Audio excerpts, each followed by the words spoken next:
pictures all Melvin? And do you call him Melvin?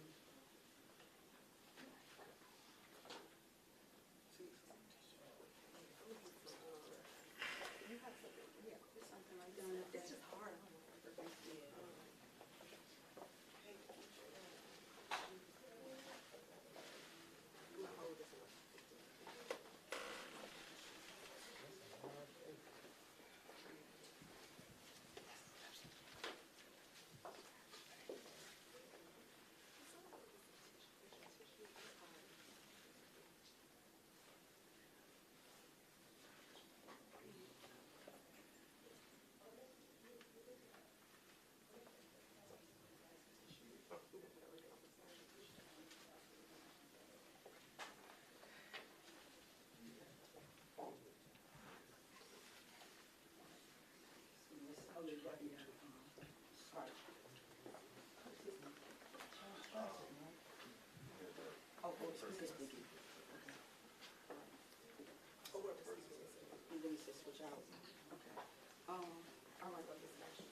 Shift down a little bit so that we can actually, yeah, I think you shift down a little bit. And he actually switches instead of leaving, so he's right next to you.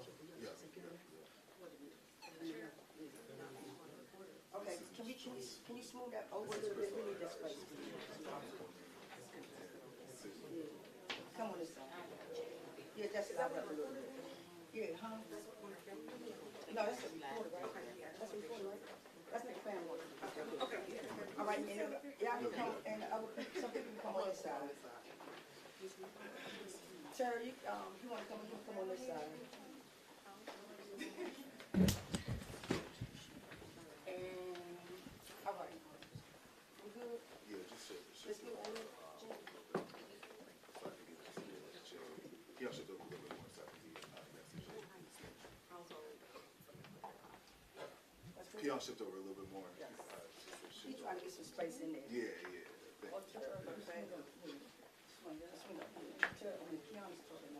I'm sorry, can you shift? He's actually switched with me. Yes. Can you come on the side? Sure. And then Crystal. Yes. Yep. That's perfect. All right. Y'all good over there? Yeah. Okay. All right, y'all ready? Oh, yeah.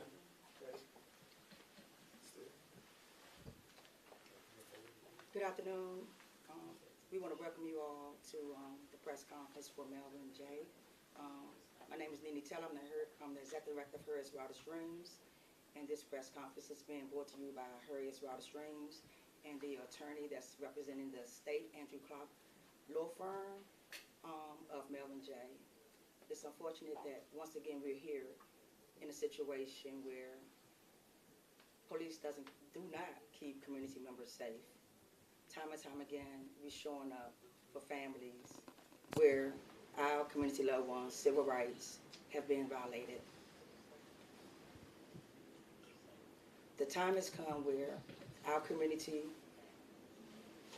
government officials have to realize that police violence is gun violence. And it's their duty to serve and protect our community, not kill our community. And at this time, I'm going to turn it over to one of our council people who actually realized that it is her government official to hold accountability to PG County Police Force and make sure that transparency and accountability happens for Melvin J. Thank you.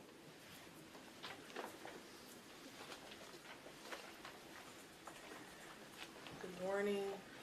Councilman Crystal Oriatha representing District 7 in Prince George's County where this happened and took place. I want to start by saying that my heart completely aches for the family and what they're going through. I watched the video and it was hard to get through. I had staff members that said they couldn't watch it. It was too triggering for them. But it's important that we see those moments because it's the reality of what so many people in our communities are facing. There is a fear, a tangible fear, that if you call for 911 for help or for any reason, that a loved one or a family member might not make it out of that situation alive. And that fear is different for different communities. We have to be honest that Black people across this country are not seen the same by law enforcement when they're wearing the badge, no matter the color of their skin. If they're white, Black, brown, there's something that happens when they see us. And this incident could have been avoided. There's so much that we have to do as government officials when it comes to demanding better training, demanding transparency. One of the pieces of legislation I'm introducing is a 911 volunteer registration form. Because we understand that there's people with special needs that don't respond to commands the same way. And family members have seen when they've called just for help, it's ended in tragedy. So I'm standing here today because I'm standing in solidarity with this family, because they understand that they need justice, they need answers, and they need accountability. And we have to make sure that this incident doesn't happen in vain and someone learns from this so that a moment like this doesn't happen again. No matter the circumstances, he did not have to die. And that's what we have to hold true. No matter the circumstances, it was not a death sentence.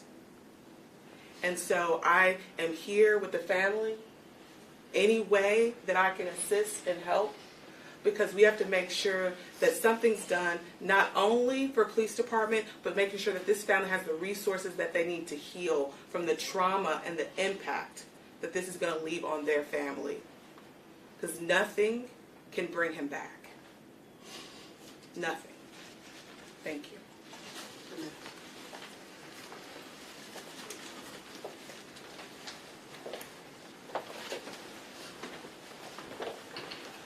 31 seconds.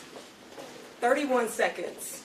When I watched the footage over and over, that's the amount of time I counted from Officer Sheldon making his way up the stairs, kicking in the door unannounced to Mr. J's residence, and shooting him in the back of the head.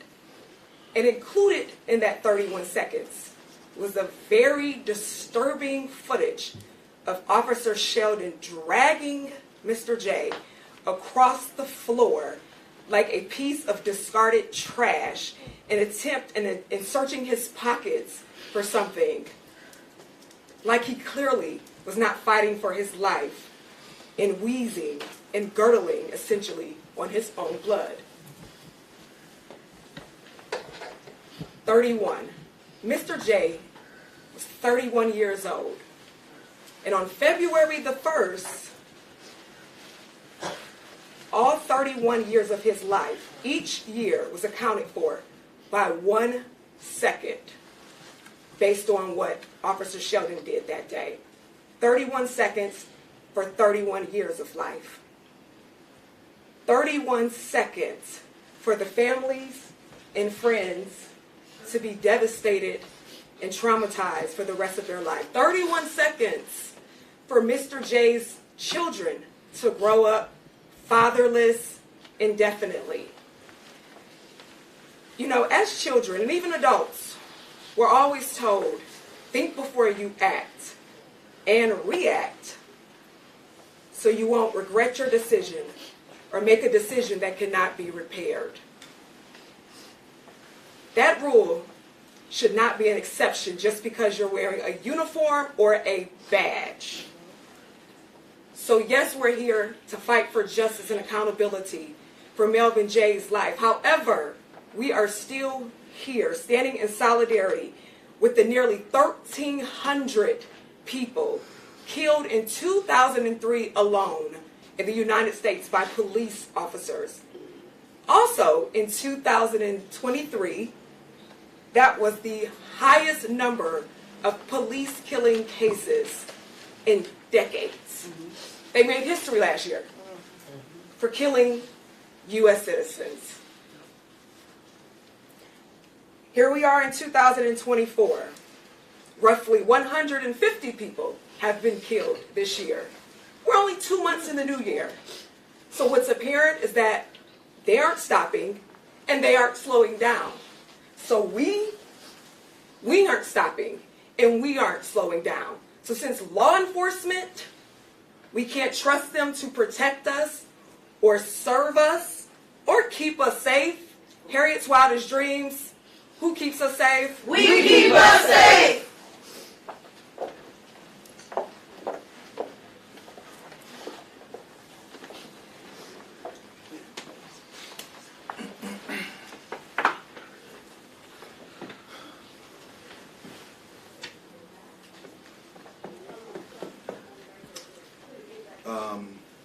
I see way too many familiar faces in here.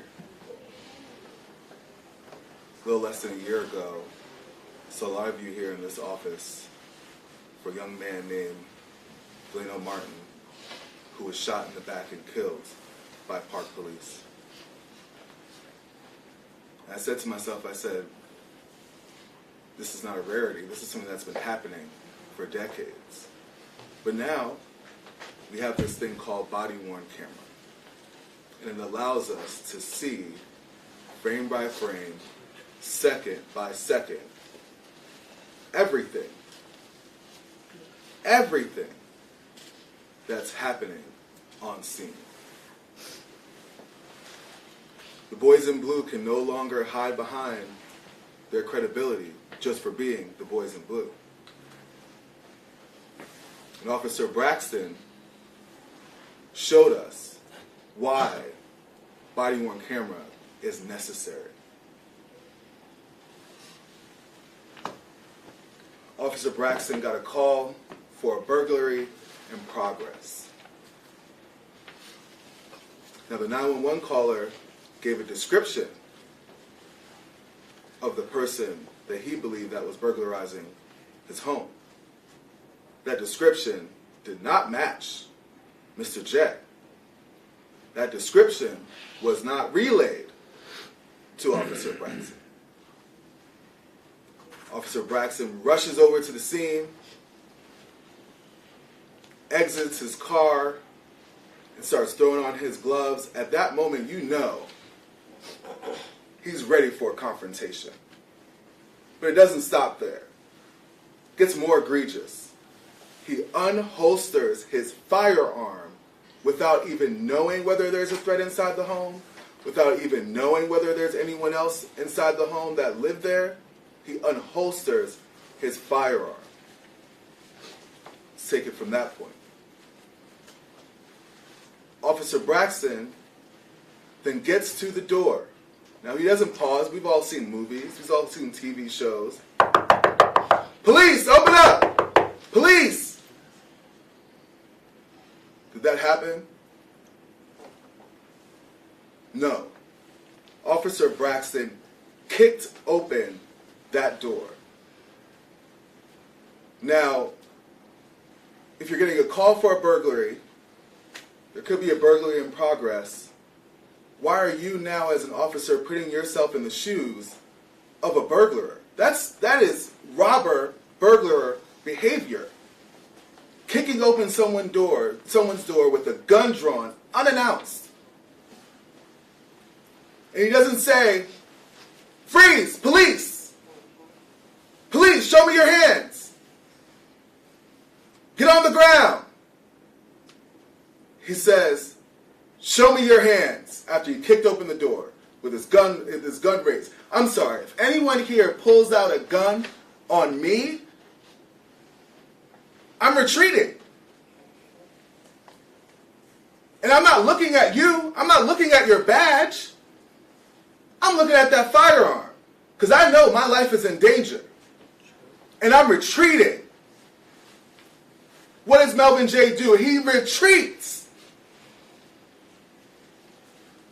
And he complies. He puts his hand up. He's on the phone on one hand. On his right hand, he puts his hand up and he retreats because there's a gun pointed at him. He doesn't know what's going on. And we'll never actually know what Mr. J was thinking at that point because he's not with us. Goes into the kitchen. Now, we sat here in this conference room last week Friday. I was sitting right there.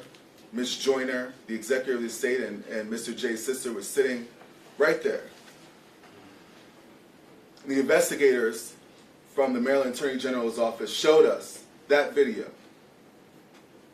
Oh, we even unfortunately still have the plug hanging out from that moment. It's not on purpose, but that's the plug that they used to show us this video. VLC player, clear as day. You can see Mr. J. Attorney Lewis had him go forward and backwards, frame by frame, about 10 times.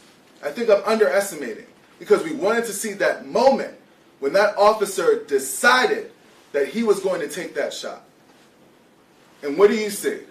Can't see it on the YouTube video unless you really, really slow it down and pay attention.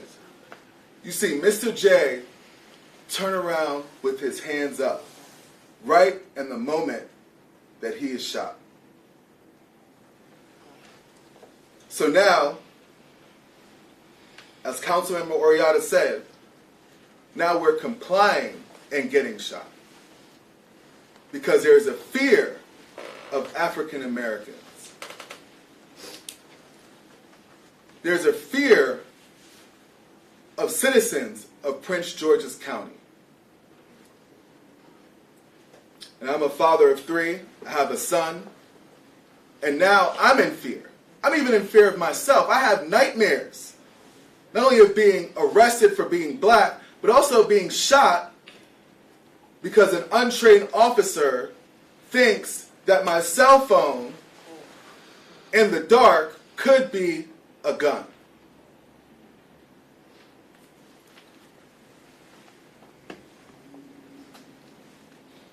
We're joined here today with members of Mr. J's family, including his sister, Ms. Joyner, who's the executor of Mr. J's estate. And we're also joined by Mr. Lee, who is his cousin. Why is his sister not speaking, right? We brought you all here. We told you that the family is going to be speaking. The family's here. They're in full force, and not only here, they're also outside. Why is she not speaking? It's been a month. And if you can imagine your brother's life being tragically taken and it all being caught on camera, and the person that did it is on vacation, that should answer your question. The only person that's able to speak today is Mr. Lee. I'll let him give his statement, and then I'll come back and I'll answer any questions that you may have. Thank you.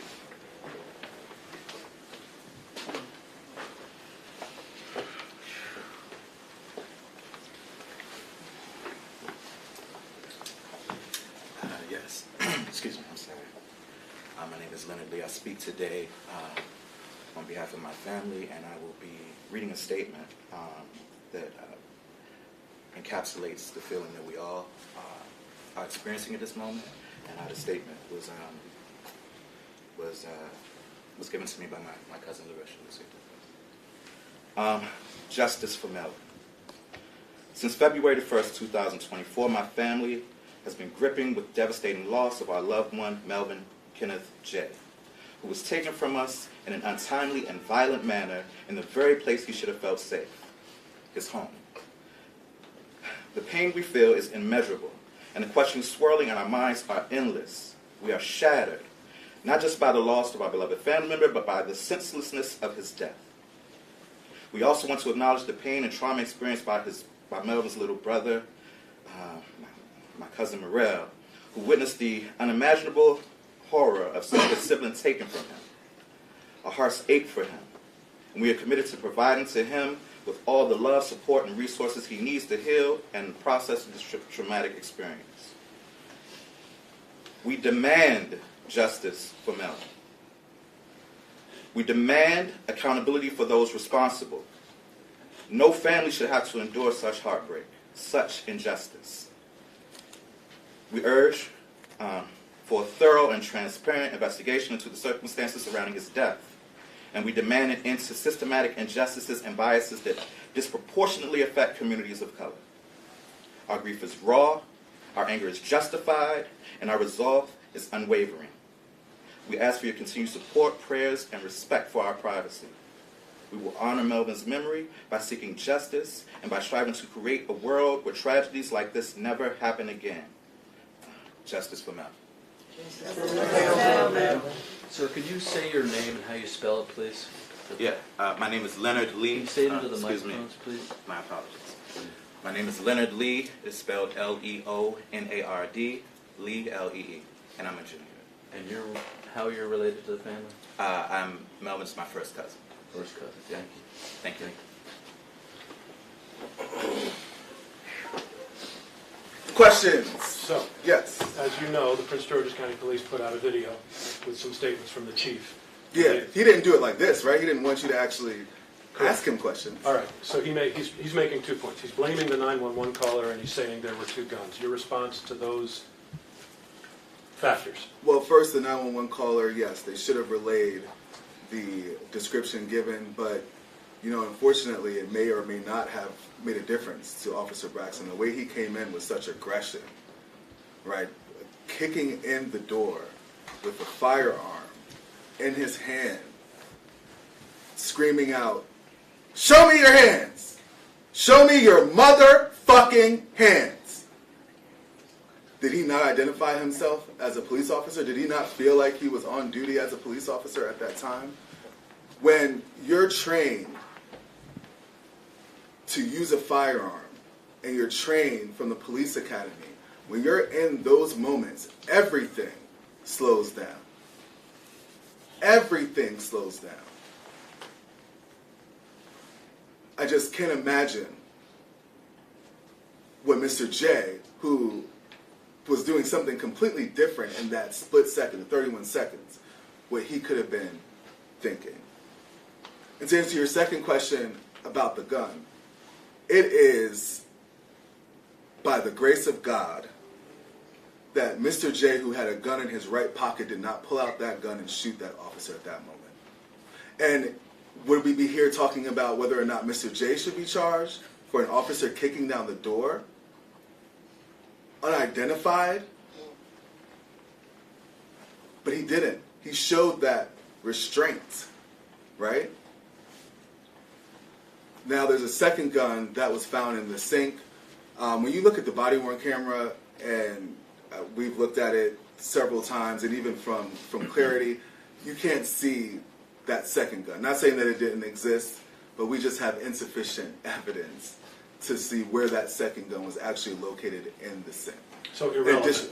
Right, because it's irrelevant. And the second thing is that the Officer Braxton, and his body-worn camera, if you go a little bit past the shooting and him dragging Mr. J, you also see him go over to that same area, right? Because he's looking for something. He's looking for justification.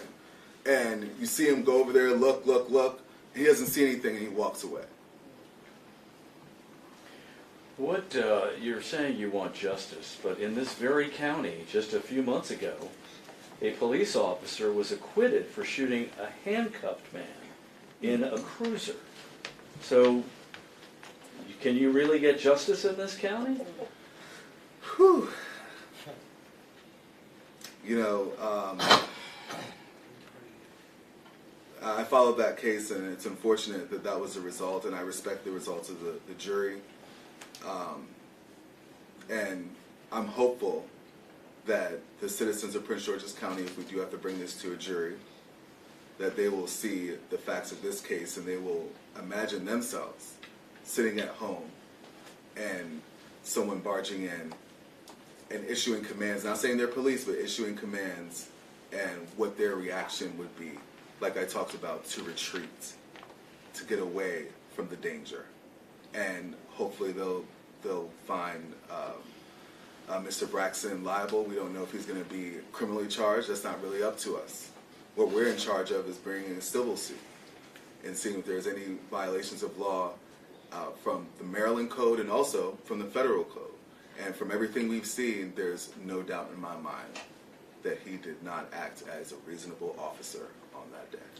Can you also add some clarity as to, you're planning on filing a lawsuit because the Murphy firm in Baltimore is saying they are representing the family as well? You know, that's a great question. So, Miss Joyner, who's here, she's the executor of the estate. And not to get too far in the weeds of the law, but the only person that can file a civil lawsuit is the executor of the estate, who's hired our firm to be able to do that. So while Mr. Murphy is representing and his firm is representing other siblings, you know, that's great. They need representation. Everybody needs representation. But we're going to be in charge of actually filing the civil claim. So you're planning on filing a suit at this point? Yes, correct. You are? Okay. Now, there's also, not to mention, and I know we're overlooking this just because of the tragedy of Mr. J's death, but there's also another brother that was in the home at that time, who came out, and you can see the horror on his face, right? At that point, he was able to clearly view Officer Braxton, who then told him to get on the ground, right? And I'm not sure whether or not, you'll have to ask the Murphy firm if they're representing that individual who might have a claim. In the Michael Owen case, there was a civil settlement, as you well know. Mm-hmm. Is it important to you that the Attorney General find criminal action here as well? Is it important to me? Yeah. Should they, I mean, move this from the civil action to, you're filing a civil lawsuit. Yes. This is criminal. Your contention is this is a criminal act. Oh yeah, for sure. Now, is it important to me whether or not we move forward with a civil claim, whether or not there's a criminal case found? We've seen so many times. Let me ask, how is it criminal? How is this a criminal act by the police officer? So when Officer Braxton left his police cruiser and decided at that moment that he was going to unholster his firearm, he's already made a decision that lethal force is going to be necessary. Now, it's not my job to make a criminal case. It's the Attorney General's job to make that case. But for us, making the civil case, that is a huge issue for us. And can someone from the family give us some clarity on Melvin's children, how many children he had, what he did for a living? And I don't think we have any photos of him. Yes, I can provide you with photos. He does have one child that's 12 years old, and he has one child on the way as well. Thanks. Yes, no problem. Does anybody else have any questions? All right, well, I thank you all for coming.